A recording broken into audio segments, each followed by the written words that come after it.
नए साल में नए संकल्पों के साथ नई सोच नई कहानी में आपका स्वागत है। आप शायद इस वक्त नए संकल्प भी ले रहे हैं, नए सपने भी देख रहे हैं, लेकिन एक नई उम्मीद के साथ आज मैं आपसे परिचय कराना चाहती हूँ रेवती राजन का।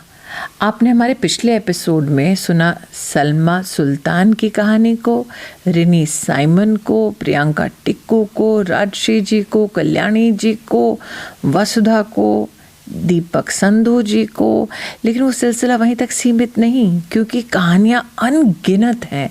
भारतीय दूरसंचार में कहानियाँ अनगिनत हैं उन महिलाओं की जिन्होंने मीडिया में अपना योगदान दिया। और रेवती राजन जी के साथ मैं आज के इस नए संकल्प को इसलिए शुरू कर रही हूँ क्योंकि उनका पहली बार अगर परिचय हुआ मीडिया की दुनिया से तो वो आकाशवाणी की अगर दृष्टि से देखें तो 1988 से शुरू करा। 88 से शुरू किया।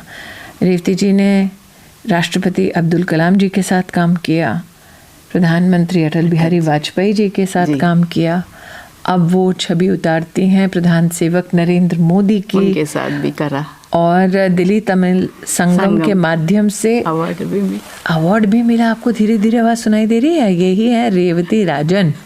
ये बताइए, आपके लिए वो मंजर कैसा था जब आपके सामने राष्ट्रपति कलाम थे और आपको फोटोग्राफ खींचना था?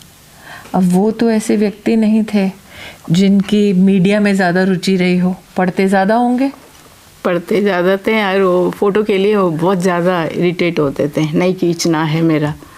बट मेरे को देख के साउथ इंडियन ऐसे उन्होंने फर्स्ट टाइम तमिल में बात करना शुरू करा तो मेरे को थोड़ा से डर निकल गया। अदरवाइज़ मैं बहुत डर के गई क्योंकि वो बहुत थोड़ा गुस्से कर देते थे फ़ोटो खींचते वक्त।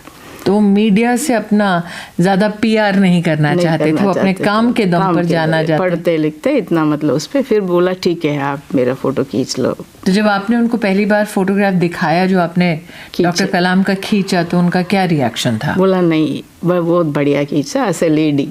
अदरवाइज मैम मैं सच बताना चाहती हूँ, मेरे को सबसे बढ़िया अटल जी, मेरा फर्स्ट टाइम इंटरव्यू में मेरे को अभी भी उनको बारे में बोलने से रोना आ रहा है।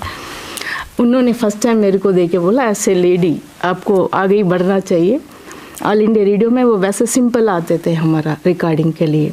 उन्होंने उस टाइम से मेरे को देख के उन्होंने बोला नहीं आप बहुत बढ़िया बनेंगे बेटे, ऐसे बोल के मेरे साथ उनके साथ फ़ोटो मेरा डीपी में अभी भी है। उन्होंने मेरे को ज़्यादा मतलब एडवाइस करके ये बोला आगे आओ फोटोग्राफी करो। आप देख नहीं सकते इस माध्यम से, लेकिन इस वक्त अटल जी को याद करते हुए रेवती राजन की आंखों में आंसू हैं। और अगर अटल जी अभी होते रेवती जी तो मुझे डंडे से मारते कि तुमने रेवती को रुला दिया है। नहीं बोलेंगे आपने इतना अच्छा करा, उनको कम से कम बुला के इंटरव्यू करा। रेवती जी, आपने कई दिग्गजों को देशी राजनीति में देखा। जब हम फोटोग्राफर्स की भीड़ देखते हैं पार्लियामेंट के बाहर, बहुत धक्का मुक्की होती है। प्रधानमंत्री जी का या राष्ट्रपति जी का जब कार्यक्रम होता है, उपराष्ट्रपति जी का जब कार्यक्रम होता है, तब भी विशेषता एक भीड़ सी रहती है। क्राउड कंट्रोल के संदर्भ में आपका क्या एक्सपीरियंस है? सबका ये एक कंपटीशन रहता है कि सबसे बढ़िया फ़ोटो मेरे पास आए। तो ऐसे में अगर आप आकाशवाणी या दूरदर्शन के साथ काम करती हैं तो आपको क्या ज़्यादा सहूलियत होती है? सहूलियत भी होती है और मेरे को अपने आप को प्राउड होती है। सब जेंट्स होते हैं, आपने देखा राष्ट्रपति भवन में सारे जेंट्स थे, मैं अकेली एक लेडी फोटोग्राफर थे। तो उसको मेरे को अपने आप प्राउड भी होता है। और ये है हमने जो फोटोग्राफी कर रहे हैं उसमें अच्छा भी होना चाहिए, तो क्वालिटी होना चाहिए उस पर। और जो सामने वाले का जो है उनका हमारे ऊपर ये भी हाँ भाई देखो लेडी फोटोग्राफर है। बट ऑल इंडिया रेडियो ने मेरे को सब कुछ मतलब इतना वो करा, दूरदर्शन भी इतना अच्छा मेरे साथ वो करा। हर जगह में अलग से हमें गवर्नमेंट ऑफ इंडिया की वजह से अलग से वो मिलता है हमें। आप जब फोटोग्राफी के माध्यम से, एक छवि के माध्यम से मैसेजिंग करती हैं तो उसमें नई तकनीक, नए लेंस, नया इक्विपमेंट, ये कितना मायने रखता है? क्या आप भी फोटो जर्नलिस्ट के नाते उसका अध्ययन करती हैं? हाँ मैम, एक्चुअली सबसे पहले शुरू करा तो ब्लैक एंड वाइट का ज़माना था। मैं जब 88 में करा तो उसके बाद धीरे धीरे डिजिटल का आया है। बट मेरे हस्बैंड ने मेरे को सब कुछ सिखाया। मैं छोटा से विलेज से आई हूँ।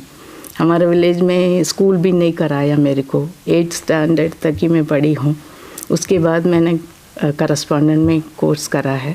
बट मेरा पूरा ये तरक्की का मेरा हस्बैंड मैम, उन्होंने मेरे को फ़ोटोग्राफी भी सिखाया और आगे भी मेरे को बढ़ने के लिए बहुत कुछ मेरे को हेल्प करा है मैम। कई लोगों को ये लगता है कि फ़ोटोग्राफी का मतलब 4 लाइट लगा दी, सामने कैमरा लगा दिया, खटखट फ़ोटो खींच दिया और वहीं से इंसान जिसकी फ़ोटो खींच रही है वो स्टार बन गया। लेकिन आप रेवती जी ऐसे एटमॉस्फेयर में फ़ोटोग्राफ खींचती हैं जहां आपका खुद का उस एटमॉस्फेयर पे कंट्रोल नहीं होता, मतलब कंट्रोल सिचुएशन में आप फ़ोटोग्राफ नहीं खींचती। कई बार आप ऐसे भी एक नेता का या प्रधान सेवक का तब फ़ोटो खींचती हैं जब वो एक गंभीर मुद्रा में किसी गंभीर विषय पर चर्चा कर रहे होते हैं। ऐसे में व्यक्ति को और परिस्थिति को बिना डिस्टर्ब किए फ़ोटो खींचना कितना मुश्किल होता है? बहुत ज़्यादा, बहुत बड़ा वो मतलब बोलना ये है मैम, उस टाइम पर हमें अपने आप को कंट्रोल करना चाहिए। कोई भी बात हो, डिस्टर्ब नहीं होना है। दूसरा, हमारा पिक्चर भी चाहिए हमें, तो इसलिए हम चुपचाप जाके अंदर फ़ोटो खींच के वापस आ जाते हैं, डिस्टर्ब नहीं करना है। और ये भी है, इतने बड़े उनको हम फ़ोटो खींच रहे हैं तो मैम हमें अपने आप को ये भी लगता है हम अंदर जाके उनको फ़ोटो खींच रहे हैं, बट उनको गुस्सा भी नहीं दिला देना चाहिए, चुपचाप खींच के वापस आ जाते हैं। राष्ट्रीय पर्व पर मैंने आपको कई बार फ़ोटोग्राफ लेते देखा है, चाहे वो 15 अगस्त हो, चाहे वो 26 जनवरी हो, अथवा राष्ट्र के लिए जो विशेष कार्यक्रम होते हैं उनमें आपका योगदान रहता है। फोटोग्राफी के माध्यम से भारत के इतिहास को कैद करना